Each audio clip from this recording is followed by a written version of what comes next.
Ethan Rutherford was born in Seattle and now lives in West Hartford with his wife and 2 sons. His stories have appeared in Plowshares, 1 story, American Short Fiction, New York Tyrant, Esopus, 5 chapters, and the Best American Short Stories.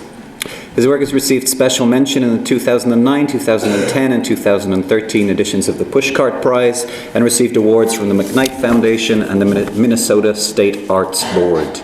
He received his MFA from the University of Minnesota and has taught creative writing at Macalester College and the University of Minnesota and the Loft Literary Center. His first book, The Peripatetic Coffin and Other Stories, was named a Barnes & Noble Discover Great New Writers pick, a Best Book of the Summer by Publishers Weekly, and longlisted for the Frank O'Connor Award. It was also a finalist for the John Leonard Prize, the Los Angeles Times Art Siedenbaum Award, received honorable mention from the Penn Hemingway Award, and was the winner of the Minnesota Book Award. In a former life, Ethan was both a bookseller and the guitarist-songwriter in the Minnesota-based band Penny Royal, and based largely on his vast knowledge of all things Star Wars, he is, according to my 5-year-old son Leo, a champion. We concur. Because when you make a hire in a small department like ours, you know that you admire the creative or scholarly work of the candidate, but you're a little less sure how they're going to be as a teacher and a colleague. So we've all been delighted and amazed and, really, really thrilled with how much Ethan has poured into both roles over the last few months. And we're extremely grateful for how generous he's been both to us and to you, his students, with his time, his creativity, and his encyclopedic knowledge of 80s hair metal. We won't be doing a Q&A after the reading. We urge you instead to take a class with Professor Rutherford and turn that class into a semester-long Q&A. Again, we're really, really thrilled to have him here, as I know so many of you are too. Please welcome Ethan Rutherford.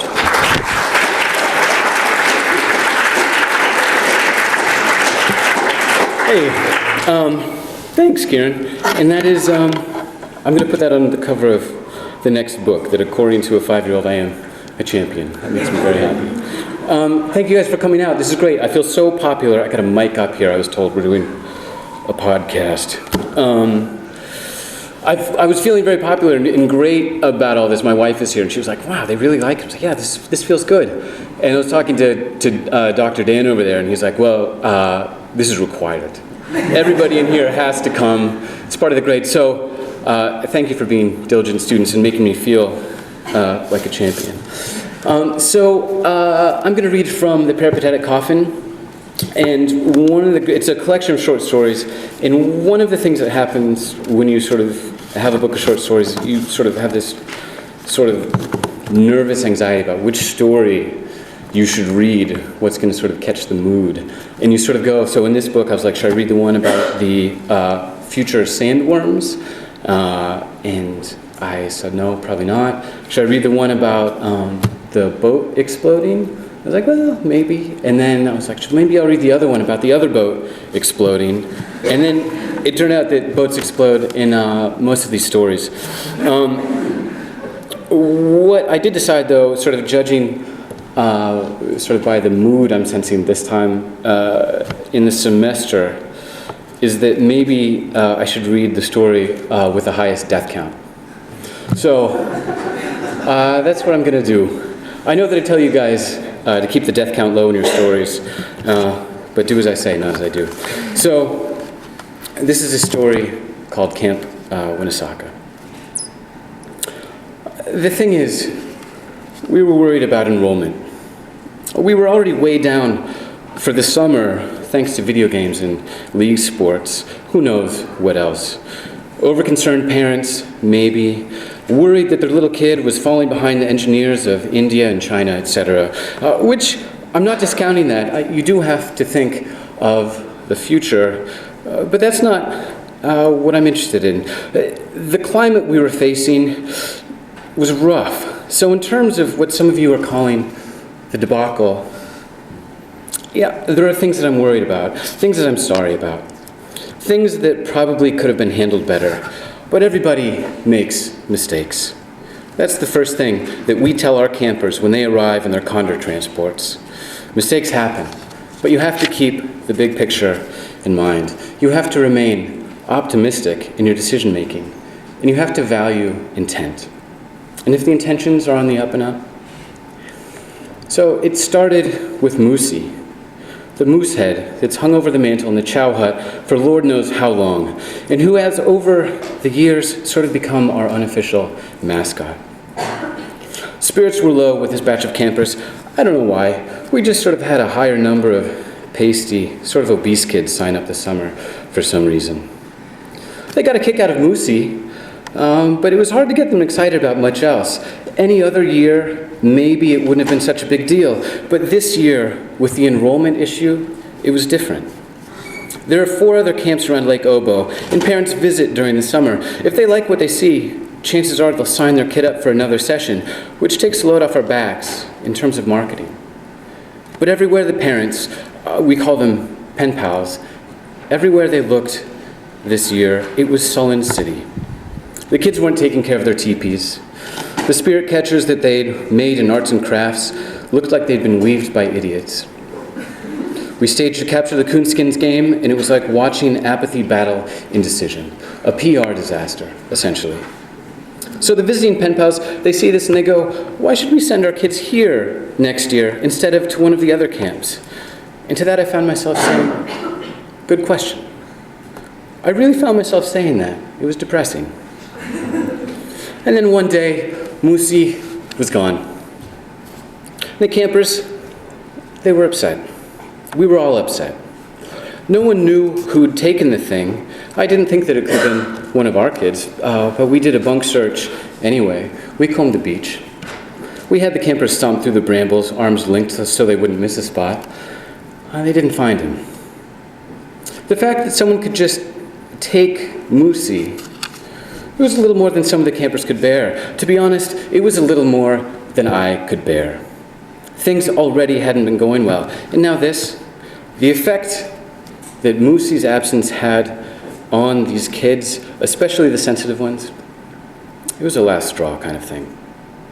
Some of them wanted to go home and expressed it in no uncertain terms. No one signed up for the Tail Feather Talent Show, which is normally a big hit, in our camp songs. I mean, you could forget about it. It sounded like frogs eating marbles. It was worrisome. But we didn't know how to fix it, all these campers moping around, but we knew something had to be done. So I think it was Scott, one of our senior counselors, who came up with the idea. Moosey was missing, yes, and that was sad and also infuriating. But maybe there was an opportunity here to, harness some enthusiasm for Camp Winnesaka. I called an emergency tribal meeting in the Chow Hut, and I told the campers that today was a grave day at Camp Winnesaka, one that shouldn't be taken lightly, a day we shouldn't forget. Some of the campers were crying.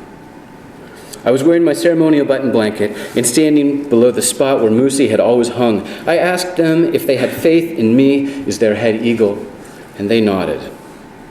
I told them that Moosey was Camp Winnesaka, and that there are people who are jealous of us and resentful of all of the fun that we have here. People who would rather... And I looked at Eric, the cook, who nodded. And I said, and those people are the art fags across the lake at Camp Chickapony. Camp Chickapony had nicer brochures than we did. They had a pool. They said, what are art fags? I said, you don't want to know. Chadwick Thorogood raised his hand and he said, what now? I said, we had to stand up for ourselves. What would our elders who are watching us right now have done in this very situation? We had to get Moosey back. There was a moment of, I don't really know what it was. I could hear kids sniffling. I pulled my button blanket over my head. Then I flapped my arms to simulate the flight of an eagle, and I said, we have to get Moosey back. They cheered.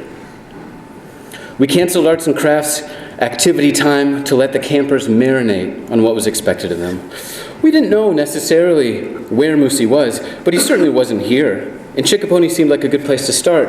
And then Jim, one of our senior counselors, came bursting through the door, dripping wet, and he made the announcement that he had just been at Camp Chickapony, and that they did indeed have Moosey hanging in their refectory, upside down, with a cardboard thought bubble taped to one of his antlers that said, "I suck." He smelled like perfume and body odor. I had my doubts he'd actually seen Moosey, but skepticism isn't one of the virtues that we try to instill in our campers here at Winnesaca. Skepticism is like a gateway drug to more destructive impulses, like cynicism. And who wants to sign their kids up for a summer of that? We stormed Chickapony at night. I figured that even if the kids didn't find Moosey, at least it would get their spirits up. At least it would get their blood flowing in the right direction. Generate a little common feeling among the campers for Winnesaca, and we could go from there. But there were problems. It was an amphibious operation. And this wasn't the most athletic or boat-smart bunch that we've had at Winnesaca. Our first raid ended. We were trying to get across the lake, but they didn't even get to Chickapony. Jimmy Osteo bumped Randall Jenkins, who was holding one of the bow lines, and he dropped it into the water. Tony Rademacher heaved his not unsubstantial weight to port and bent an oarlock while trying to steady himself. Byron McKinstry said he couldn't see through the masks that we'd given them. And then there were the wooden rowboats. They'd always been tipsy, which was the reason we didn't use them very much. The paddle boats were fine, but they were made of plastic and they weren't large enough for our purposes. So, that's why that was the reason that we used the wooden ones. And since we'd sold most of our life jackets to Camp Neotano a couple of summers ago, I thought we wouldn't need them, I don't know. So, in terms of preparation, it's easy to say, always be prepared. But when something needs to be done urgently, sometimes you have to go with what you've got and figure out the rest as you go. A couple of the boats capsized. They were only 10 feet from the dock. Since seaweed sessions had been canceled this year because of cutbacks, there were a few of them who probably couldn't swim as well as they should have. No one died, but there was some floundering. Quinn Kasem ended up drinking half of Lake Obo, and he's home now. He's doing fine. The campers, I guess, the Quinn incident, it shook them up a little bit. I reassured them that what we were doing was an honorable Winnesaca tradition. But some of them were a little slow in putting the money on the counter for the second raid. I told them that as far as safety goes, how can you feel safe knowing that someone could just creep into camp at any time and steal something as important as Moosey? What's next? Your sleeping bag? Tom Sloan raised his hand and he asked, why couldn't we just ask Chickapony to give Moosey back? I told him it didn't work like that. Chickapony campers, they aren't like you and me, I said. You can't just talk to them. Not everyone was convinced, which I could tell might complicate things. I was beginning to feel a little nervous about our next raid.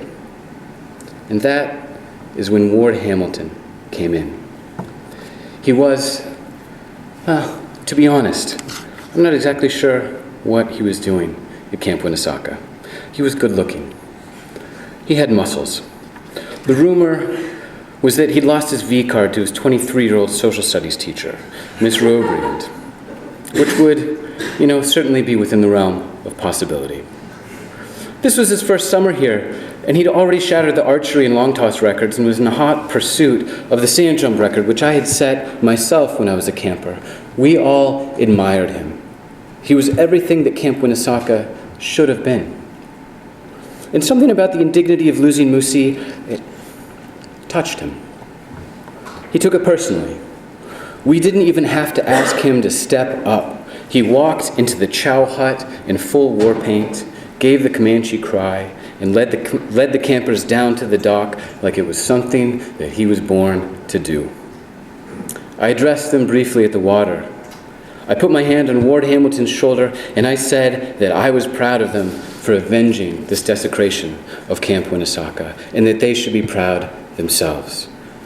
Plug in and ride the lightning, is what I told them. There's your hair metal band reference. Little nooge. The night was very dark, remember. And this was, well, they didn't find Moosey. I'm not even sure how far they got. And Ward, it's possible that Ward wasn't wearing a life jacket. Or maybe he was wearing it backwards. There's a chance that, it's just hard to say what really happened. There are conflicting reports. One kid said he fell in when one of our own boats accidentally nudged his, and he bumped his head on an oar on the way down. Another kid said he just jumped into the water, which doesn't make much sense. I think I'd just like to say that he was admired while he was here, and he was loved. Anytime a camper drowns, it's a tragedy. I know that much. We had a meeting in the sacred circle. I wasn't sure exactly what I was going to tell the campers. I did know that Ward's drowning, well, it had the potential, if it was handled improperly, to be demoralizing to the campers. Not to mention the pen pals. And I think it was Eric. It was his idea, the posters. He had some experience with Photoshop, and, well, you've seen them. Ward in the bow of the rowboat, hoisting Moosey over his head, looking towards the sun, which, in turn, is showering him with the golden rays of a Winnesaca summer. I told them that Ward was a hero of no small degree and presented the poster to the sacred circle. I said, never forget. I led them in a moment of silence and then fixed the poster to the wall of the chow hut. We made another one and hung it in the sandy can. Grief can be confusing for kids. And well, I think this put things in perspective. Because Ward didn't just die alone in a cold and unbound universe, he died an honorable papoose in an effort to realize all things Winnesaca. And below the image of Ward, Eric had printed the phrase, "Integrity is not born, it is learned at Lake Obo." Jimmy Donner, who'd been in the boat with Ward, then, this is when he came to us. He was upset. There were tears. I think he'd been binging on chocolate. It was hard to make it exactly what he was saying, but it was something about responsibility. He looked at us and he said, "Shouldn't there have been?" And Eric just said, "Jimmy, don't.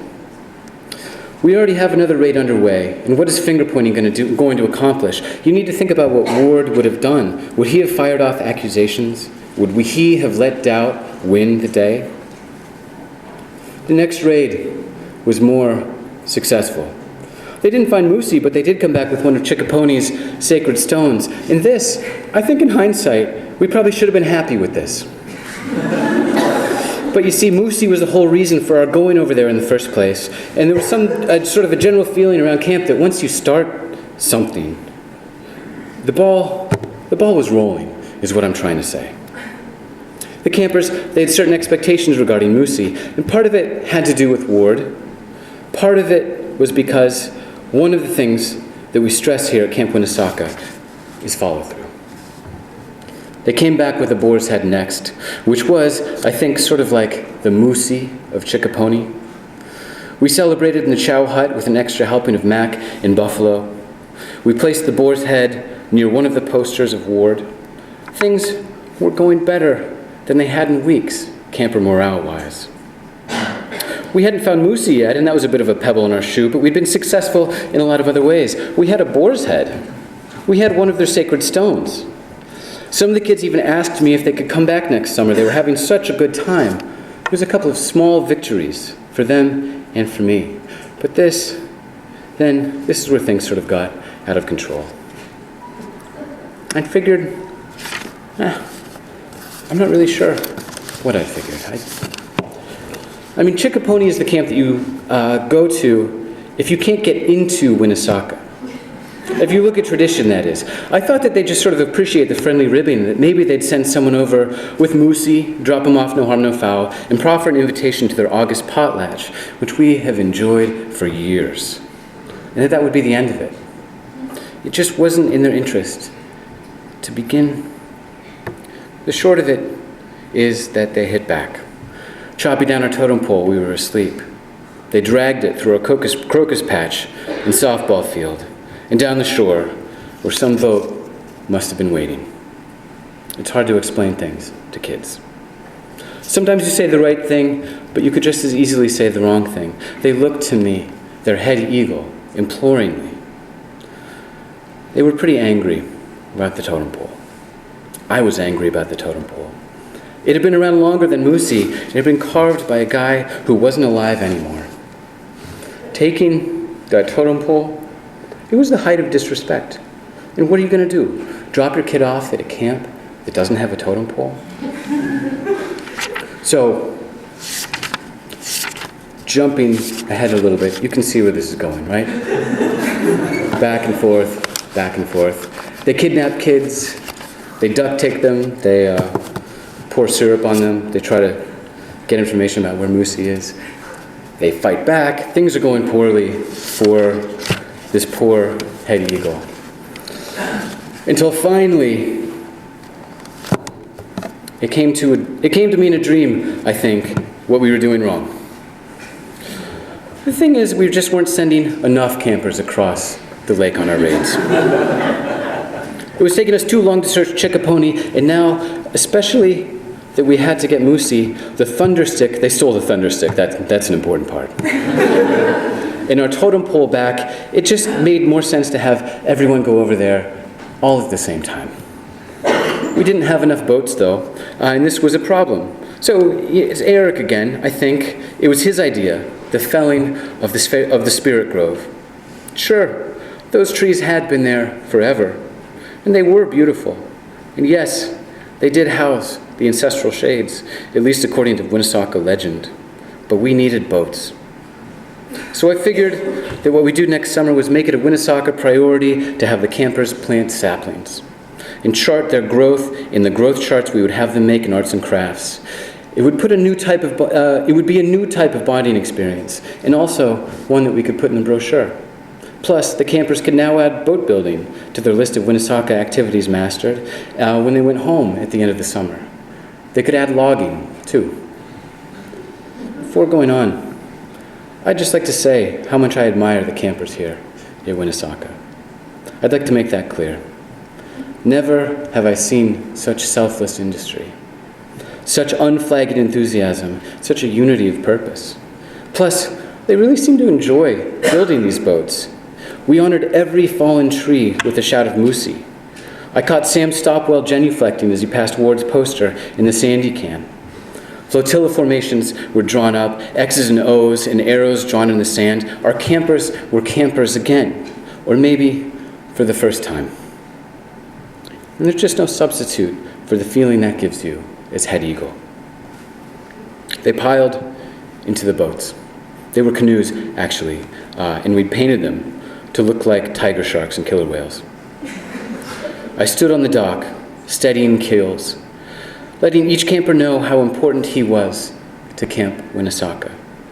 And to me, I told them we are given few opportunities to shine in this life, and that this was probably one of those opportunities. They began paddling. 50 yards from shore, one of the kids, Tony Jameson, turned to wave at me. If I knew then what I know now about the trees, that the reason that it was called the Spirit Grove was because all of the trees were pretty much rotten, and that, even just one rotten plank can seriously affect flotation, things might have turned out differently, sure. I would like to have anticipated that. It would have been nice if someone had pointed that out. It also would have been nice if the few life jackets we did have had come with some better instructions, and if they were going to be the kind that flip you on your back, that they would have said as much, or at least have been manufactured in such a way that it was impossible to fasten them on backwards. But you're not given a crystal ball when you're hired as head eagle. I'm not a soothsayer. We're given a budget each summer, and the question is always, do you sink it into the new boats and better life jackets, or do you use it for other things like sturdy bunk beds or a new chef? I mean, especially now that we have to have a vegetarian option at every meal. Problems come up, and you have to solve them the best you can. That's what I'm trying to say. We fished the stronger swimmers, the ones who made it back to the dock, out of the water with pike poles. Eric went to fire up the whaler, but the pull cord had snapped last summer, and it hadn't been fixed. Obviously, parents were upset. The phone was pretty much ringing off the hook until we disconnected it. I drafted a letter which told them that with every death of a camper, I, as head eagle, die 1,000 little deaths myself. Clearly, I wouldn't have sent them. I'm paraphrasing here. But it's not the how, which, yes, the how was sinking boats in a life jacket shortage or malfunctioning. It's not the how, it's the why. You have to keep the why in mind. And these campers, they died to protect the integrity of Camp Winnesaukah for the papooses still here, and not to mention for generations to come. And, this is where we stress commas in my class, and, comma, not to mention for the generations to come. To call it negligence, well, that doesn't really get to the heart of the matter. And it's undermining, not to say demoralizing, for the campers who behaved and were continuing to behave admirably in the service of preserving all things Winnesaukah. To sow seeds of doubt in young hearts, I'd say that's unforgivable. The world has enough of that as it is. We had a ceremony. Of course we had a ceremony. Eric went out of his way to make sure the bonfire didn't get out of control. There was some drumming and some dancing. The campers read poems to help usher the spirits of their bunkmates safely to the other side, where their spirits could watch from the tops of the rustling trees to see that they had not passed over in vain. Which they had not. Because 2 days later, we commenced our Night Owl rocket campaign. It was part of a larger plan to... Basically, we sort of figured this had gone on long enough. We'd all pretty much had it at this point with the pussyfoot approach, which was getting us nowhere. Moosey was still missing. We'd lost campers. And the feeling was that you could push Winnesaukah around only so far. Ronald Beltry, a camper here, wanted to be an astronaut, and he knew a little bit about fuel cutoff and trajectory. Todd Splendo, who'd been in juvie or something before coming to Winnesaukah, he knew about gasoline incendiaries. There was the issue of converting our model AO562 GI parachute rockets into usable ballistics. But that only took a couple of hours. I mean, besides Jamie Wilson, who, I guess when he was siphoning gas from one of the Condor transports, he didn't know enough to take his mouth off the hose, or didn't do it quick enough, or he just swallowed on reflex, maybe. It was a pretty smooth operation to get all these rockets up and ready to fire. We used a wagon to get the rockets to their launching pads on the beach. After everything was set, I called the campers to me. I told them that there are days and there are days. And this was one of those days. Honor Ward Hamilton, I said, who would be proud of you, and all of the other papooses who have crossed over in the name of making Winnesaukah the safest and most admired camp on Lake Obo. I told them that people would always be jealous of the fact that we were Winnesaukah campers, and that it was a burden that they should carry proudly. I looked at them, looking at me. Every pore and follicle on every camper's face appeared to me a tableau of courage. Do not be diminished, I told them. We fired the rockets. It looked like nothing I'd ever seen. But it reminded me of a legend that we tell the campers on orientation night about Chief Winnesaukah, who, one day, in his infinite wisdom, realized that what was missing from this forest world of injustice was light. And so he appealed to the heavens and said, "Let my brothers have light so that they too can see the beauty of the pine cone and the crystalline," I hate this part, "the crystalline simplicity of a swamp frond collecting a drop of rainwater. Let light break through this redwood canopy to model the earth so that flowers can bloom and grow and deliver their sweet pollen to the bumblebee. And the heavens, ever mindful, opened in benevolence. The rockets, at their apex, went silent. And forgive me, but I feel it's only appropriate to say that at this moment, I felt someone standing behind me, a warm and tacit companion whose nod of approval was small enough to fill eternity. And I guess it was then that Eric pulled me aside and said he had something I needed to see. I told him it wasn't a good time, that the 2nd Brigade was readying their rockets and needed a pep talk. He insisted. He led me through the Spirit Grove to the Hondo Lodge. He was sweating a little bit.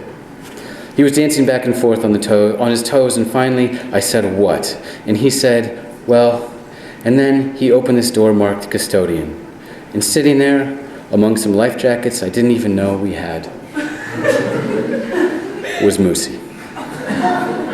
It was kind of an oh shit moment. Eric said, "Oh shit." And I said, "Oh shit." It's hard to there are times in every head Eagle's tenure when he's given a test. And something told me that this was probably one of those times. I knew the impact that this revelation could have on things, and I didn't like it. I mean, the whole summer, down the drain. That's what's at stake here. But beyond that even, without Winnesaka, would I have ever learned the difference between a red-tailed skooker and a split-winged skooker, and appreciated the value of that difference? Would I have ever canoed across a moonlit lake to put my hand up Sarah Soleil's shirt and rubber pillows after lights out, at the age of 14? Would I have ever known countless cookouts, sing-alongs, bunk prank day? Would I have ever grown up to be head eagle, presiding like a benevolent but firm older brother to the kids here at camp? Would my life even have remotely resembled the one I have now? All of that was going through my head. But also going through my head was another question, which was, why is this something that I have to deal with? And I suppose that it was then that Eric turned to me, and he said he'd thought it over, and he'd come up with a solution. We didn't have to say anything. I didn't respond right away. But it was then, I suppose, that I began to understand the burden that we, as counselors, carried, and me, their leader. Moosey had started something, sure, but this thing now, it was bigger than Moosey, and the campers, they were really having fun looking for him. They had come to think of their time here in really specific terms, and if we told them that Moosey hadn't ever been at Chickapony, but had been here in this janitorial closet all along, I guess I would argue that it's selfish to shatter belief like that.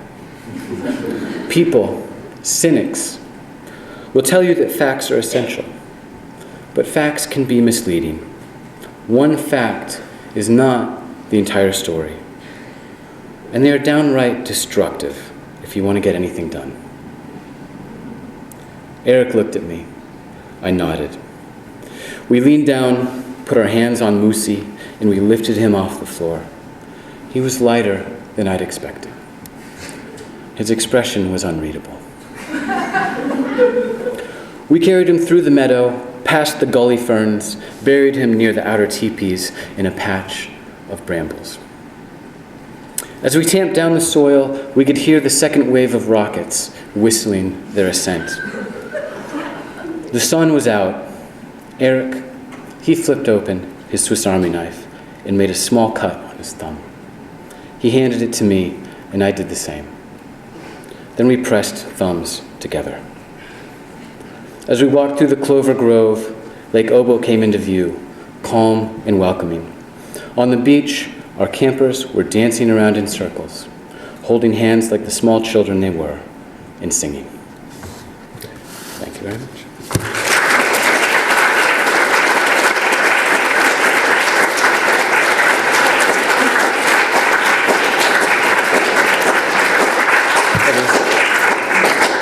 No questions? No questions. We bullseyed the time. Thank you guys for coming. It's a true story.